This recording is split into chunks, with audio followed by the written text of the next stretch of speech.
أعوذ بالله من الشيطان الرجيم. بسم الله الرحمن الرحيم.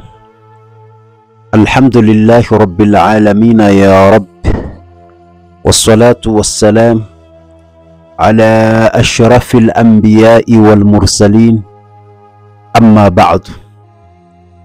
أما بعدكم شكر الله نكم تكي رحمة كبنزي وأمة متم محمد sallallahu alayhi wasallam. Ama ndugu zangu wapenzi wasikilizaji katika channel hii ya Turiyu TV, walillahi alhamdu biidhnillahi alkarim. Katika siku hii ya leo bado tupo katika ardhi ya Singida. Kwa wale ndugu zangu ambao mpo katika mkoa huu wa Singida, naamini mtakuwa mnafahamu katika kipindi tulichokuwa nacho hichi ni kipindi cha baridi. Basi tujipe pole sote kwa pamoja, kwa sababu tunaathirika kiasi fulani na baridi, lakini si haba. Mashallah, wakati mwingine pia kuna tiba katika baridi, na hata katika joto pia kuna tiba. Kote kuna tiba. Maana kuna kitu kinaitwa al-akhlatul arba'a, zile khaltu nne. Kuna safrawiyya, as-saudawiyya, ad-damawiyya na balghamiyya. Kwa tukizungumzia neno balghamiyya ndo tunakwenda katika mfumo wa baridi ambako hilo linapatikana katika ardhi ya Singida. Lakini pia tukienda katika mfumo wa as-safrawiyya, huo ni mfumo wa joto ambao tunakwenda kuupata katika ardhi ya Dar es Salaam. Na mifumo yote minne imetajwa katika mifumo ya khaltu nne, ambazo hizi zimeelezwa na wana wa chuoni. Masha Allah. Kwa hiyo tusiwe na shaka, bali tupo katika nyakati za Allah, na nyakati za Mungu ndiyo nyakati sahihi. Ama ndugu zangu, katika siku hii ya leo, hebu twende tukajifunze namna gani ya kuweza, yani tunasema kwamba ukisoma aya hizi mara 21 ukazisoma kwa ajili ya mtoto wako, basi mtoto wako atakuwa ni genius sana, atakuwa na akili sana za kimasomo, atakuwa na akili sana darasani. Hivyo si kwa mtoto tu peke yake, bali aya hizi kama endapo utazisoma kwa mtu mzima, maana hata watu wazima siku hizi wanasoma. Watu wazima wanasoma, wanaongeza madigrii na wanaongeza masomo katika masomo yao, na wengine pia huenda wakasoma vitu mbalimbali, kusoma ufundi na mambo mengine. Basi lazima uwe na ufahamu mzuri wa hali ya juu. Na ufanye nini ili upate kuwa na ufahamu mzuri kabisa wa hali ya juu? Basi fanya jitihada za kuhakikisha kwamba unasoma aya hizi. Aya ngapi hizo? Ni aya 5 tu, ambazo aya hizi zitakusababisha kuwa na akili ya ajabu kabisa, akili ya hali ya juu kabisa. Na ndio maana Qur'ani imekuja kuwa ni shifa, Qur'ani imekuja kuwa ni ponyo. Lakini ponyo sio kujisomea tu kwamba itakupa akili, hapana, bali kuna namna maalumu na kuna njia maalumu ambazo mtu akizifanya, hapo anakwenda kujenga akili iliyokuwa tamam kabisa, iliyokuwa safi na salama. Na wanawachuoni wanasema akili salama hukaa katika mwili uliokuwa salama. Kama mwili wako una aueleweki, mlevi, someki, huwezi ukawa na akili salama. Akili salama hukaa katika mwili salama. Sasa moja kwa moja, hebu twende tukazisome aya hizi na tukajue ni aya gani ambazo ukizitumia ipasavyo zinakwenda kukupa akili kubwa sana, akili ya ajabu sana. Insha Allah kila mmoja katika sisi aende akayafanye kwa mwanae, ili atengeneze ugenius, amfanye mwanawe awe kiongozi katika darasa lake anapokuwa anasoma pale shuleni.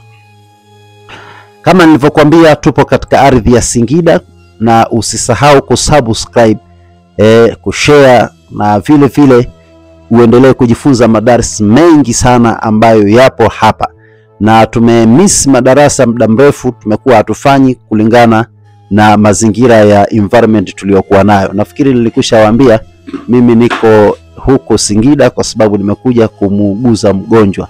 Kwa hiyo wale watu wa Singida, kama mnahitaji tuonane, si haba, tunaweza tukatafutana kwa namba hizo ambazo unazoziona hapo chini ya screen yako hapo insha Allah. Walillahi alhamdu. Ili sasa uweze kulijenga hili jambo vizuri ipasavyo, tunasema kwamba chukua sahani nyeupe, ila sahani yenyewe iwe mpya. Sahani nyeupe, lakini sahani yenyewe iwe mpya. Na kama utakosa sahani, basi jitahidi uweze kupata karatasi nyeupe.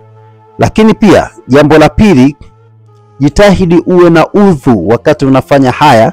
Chukua udhu wako uliokamilika, udhu safi kabisa wenye kueleweka. Kisha sasa tulia, anza kuandika kwa kutumia wino wa zaafarani. Wino wa zaafarani unajulikana, wino ambao umechanganywa na marashirozi, lakini ndani yake lazima kuwe kuna miski. Ndani yake kuwe kuna miski. Lakini zaafarani inayotakiwa hapa ni zaafarani ya nyuzi nyuzi.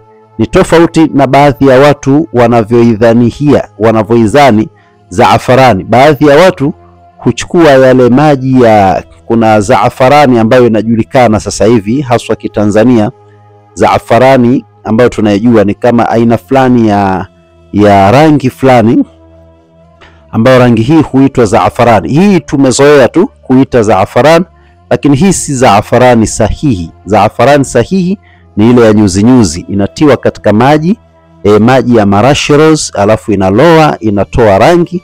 Ile rangi sasa ndio inatumika kuandikia, kwa sababu yenyewe pia zaafarani ile ni dawa. Ile ni dawa tofauti na haya maji ambayo tunayatumia ambayo yana asili ya wekundu. Hii si zaafarani, hii ni rangi.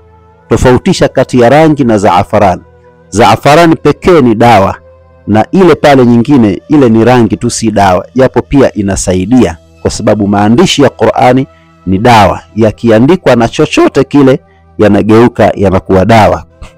Kwa hiyo utachukua zaafarani ya nyuzi nyuzi, utayachanganya na marashirozi, na kisha utatia miski ndani yake. Alafu utachonga mti wako vizuri, utaanza kuchovya na kuanza kuandika aya hizi. Sasa aya gani ambazo utakazotumia kuziandika? Ni aya hizi zinazopatikana katika suratul Baqara kuanzia aya ya kwanza mpaka aya nambari 5, ambapo hizi tunasema Bismillahirrahmanirrahim, Alif Lam Mim, Dhalika alkitabu la raiba fihi hudan lilmuttaqin alladhina yu'minuna bilghaib wa yuqimuna as-salat wa mimma razaqnahum yunfiqun walladhina yu'minuna bima unzila ilayk wama unzila min qablik wa bil akhirati hum yuqinun. Hiyo ni aya ya 5, utakuwa umekamilisha. Andika aya hizi 5. Kisha baada ya kuandika aya 5 hizi, basi utakachokifanya utazifuta kwa kutumia, kama umeziandika kwenye sahani, basi utachukua maji. Chukua maji ya mvua au maji ya Zamzam au maji ya kisima kilichotuama, alafu mwagia pale, futia katika ile sahani, alafu kisha utaikusanya pamoja, utaitia katika chupa. Hakikisha unaongeza tena maji mengine ya nje, yawe hayo hayo, kama ni ya kisima au ya zaafaran au ni maji ya nini yale tunaita maji ya mvua au ya kisima au maji ya nini yale ya Zamzam. Utafanya upate maji lita moja, 1 lita moja. Lakini kazi hii utaifanya wakati wa kuandika hizo aya, basi iwe ni siku ya Alhamis. Kama kawaida tunasema, jana tumezungumzia ubora wa siku ya Alhamis, na leo tunarudi kuizungumzia ubora wa siku ya Alhamis. Alhamisi ni siku bora sana, ina maajabu makubwa, na ndio maana leo hata ukienda katika misikiti mbalimbali siku ya Alhamis utakuta wanasoma dua, wengine wanasoma salatu ala nabi, wengine wanasoma vitu mbalimbali, wanasoma wasilatu shafi, wanasoma taiba al-asma'i, wanasoma Ganjul Arshi na vitu mbalimbali husoma katika baadhi ya misikiti katika siku ya Ijumaa. Kwa nini? Kwa sababu wanajua ubora wa siku ya Alhamis, na sisi pia jambo letu tutalifanya siku ya Alhamis. Lakini Alhamisi yetu ni Alhamisi ipi? Alhamisi yetu ni Alhamisi ya fi shahri al-arabi, katika mwezi wa Kiarabu. Manake utakwenda kuangalia katika miezi ya Kiarabu, achana na hii January up to December, twende katika miezi ile ya Hijiria, ambako hapo tutaanza kuhesabu ile si Jamadul Ula, Jamadul Thani, kuna Rabiul Awwal, Rabiul Thani, kuna miezi, yani utajua mwenyewe umedondokea katika mwezi gani, kama ni Ramadhan, kama ni Shawwal, kama ni Shaaban, kama ni Rajab, kama ni Dhulqaada au Dhulhijja au mwezi wowote ule. Kama hivi sasa hivi katika mwezi wa Kiarabu tupo katika Dhulhijja. Sasa utatafuta ile Dhulhijja wakati inaanza mwanzo kabisa, ile Alhamisi ya kwanza ya Dhulhijja, hapo sasa ndipo utakwenda kufanya hii kazi. Kuna maana kubwa sana tunapoyasema haya, kwa sababu usije ukakurupuka tu ukafanya vyovyote unavyojua wewe, utafeli na mtoto lako litaendelea kuwa na akili mbovu, chafu, boksi, na litaendelea kuongoza nafasi ya mwisho darasani. Lakini fanya juhudi ya kuhakikisha kwamba unafanya fi shahri al-arabia katika ile Alhamisi ya mwanzo. Wallahi naamini utakuja kunishukuru katika masiku ya mbele. Fanya hivyo.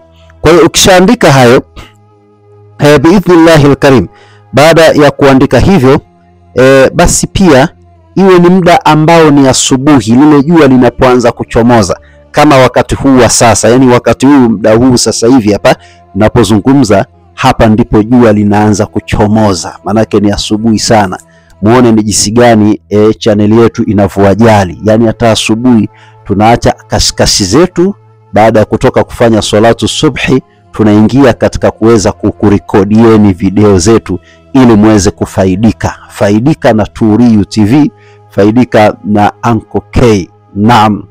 Sasa basi baada ya kutimiza hayo, nyakati za asubuhi tunasema wakati jua linachomoza, kisha ukishamaliza kuyafuta maandishi hayo kama tulivyosema, ukayatia aidha kama ni karatasi, ile karatasi utaitia katika ile chupa, na ile chupa utaiongezea maji kiasi fulani, afu utaiacha ikishayayuka, utaichomoa ile karatasi, utaiweka pembeni. Kisha sasa katika matumizi, utampa mtoto wako anywe ule wakati wa kulala usiku.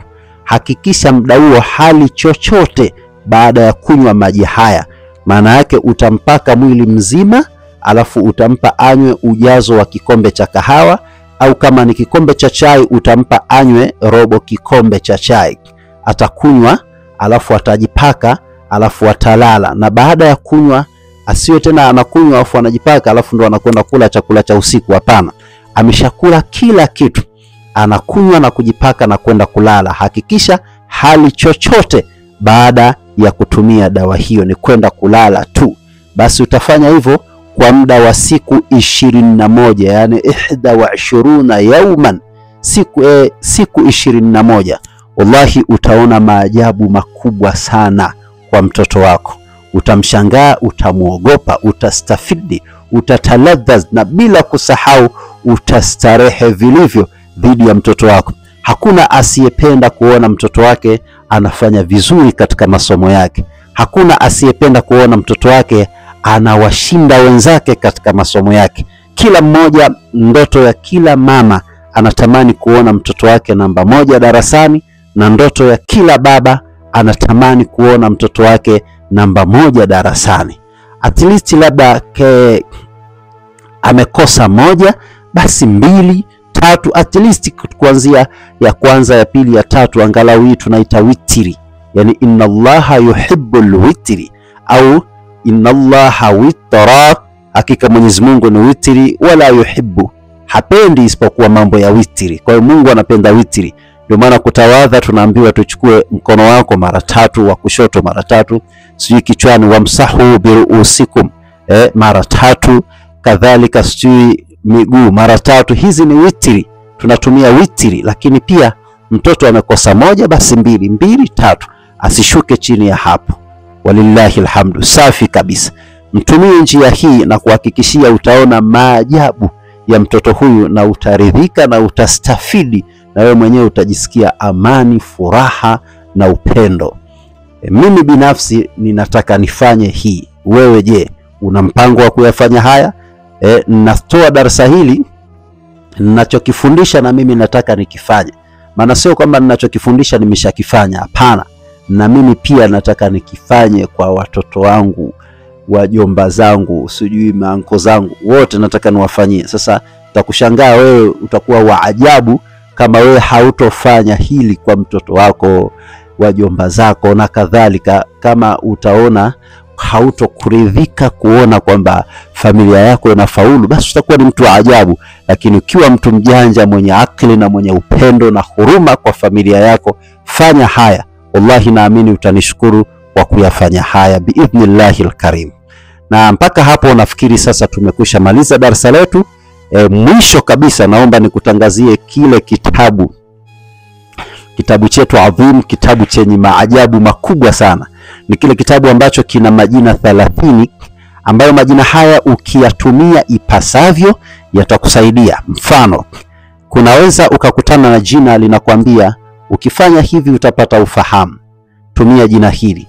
Aidha ukitumia jina hili Allah atakupa asbabu ya kupata pesa, sababu ya kupata pesa, akili ya kupata pesa, na nyanzo za kupata pesa, na njia za kupata pesa. Yapo majina mathalan kama Assalam, ukilitumia ipasavyo Mungu atakuletea elementi za kupata pesa au elementi za utajiri.